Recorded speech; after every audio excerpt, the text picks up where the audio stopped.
Kot pričakovano imajo nasprotniki tega zakona polna usta svobode.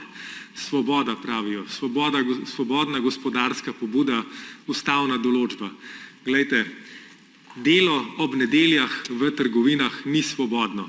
Delavci se ne odločajo, da bodo delali ob nedeljah, ampak so v to prisiljeni.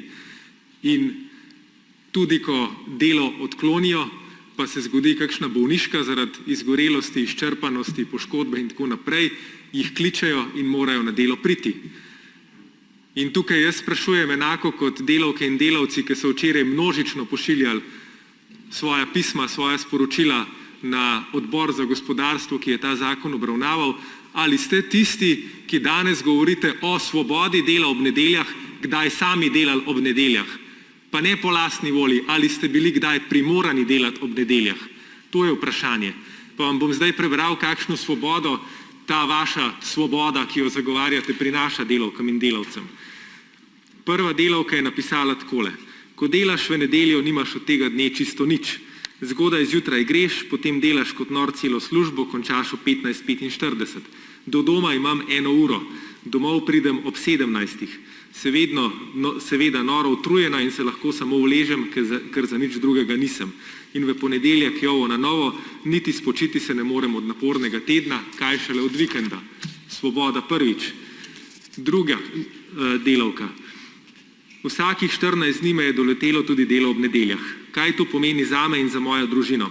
Ponavadi delam že soboto zjutraj, niti se ne spočijem, tudi če sem dela prosta, nisem sproščena, saj ne morem iti nikamor.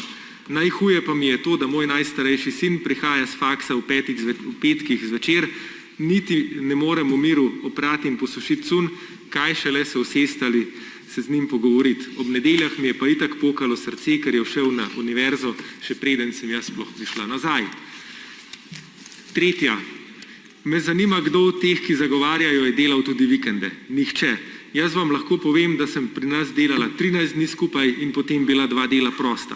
Jaz osebno sem po 13 dnevih že tako utrujena, da si komaj kaj naredim po stanovanju in potem ležem, niti na kakšen izlet nisem sposobna. Da ne govorim o praznikih, ko tako ne dobiš niti dneva prostega. Četrta. Nedeljsko delo ne prinaša za trgovca nič dobrega. Prinaša stres in nejevoljo, ker te psihično ljudje in delodajalec uničijo. Ponujaj, svetuj, prodajaj, a stranke se sprehajajo in govorijo: hvala, samo gledam. Glede družin, odvedno je bila nedelja dela prost dan in dan za druženje. Prav pa je tudi, da bi se prenašalo naprej, da bi naši potomci se zavedali, da je družina in da se na družino lahko zanesejo, nedelja pa je samo nepotreben blišč v trgovini. In še zadnja, ko sem pred več kot 30 leti začela delati v trgovini, nedelje niso bile delovne. Delovni teden je hitreje minil v pričakovanju proste nedelje, ko smo lahko uživali z družino. Imeli smo piknike, se odpeljali na morje ali nekam v naravo ali pa se družili doma. Vsako nedeljo smo bili skupaj. Tudi v službi smo se imeli krasno in vse je bilo v dobrem razpoloženju. Potem so uvedli nedelje. Delali smo dan za dnem brez zaključka. Ja, dobili smo en dan frej v tednu, ampak kaj? Takrat so otroci v šoli ali v vrtcu, mož pa v službi. Jaz pa sem sama doma tisti dan pospravljala, kuhala, delala več kot ponavadi in seveda je tudi ta dan minil brez počitka. To je svoboda, ki ste jo vi in kapital prinesli s to deregulacijo delavkam in delavcem. Ne morejo si več privoščiti dela prostega, ne morejo več preživljati časa s svojimi družinami, nimajo časa za prijatelje, pogosto nimajo časa niti zase. Delajo po 13 dni zlagoma in tisti dan v tednu, ko so frej, pa so vsi ostali v šoli ali pa v službi, delajo doma. To je svoboda, ki jo vi tukaj propagirate. To je svoboda, katere imate polna usta.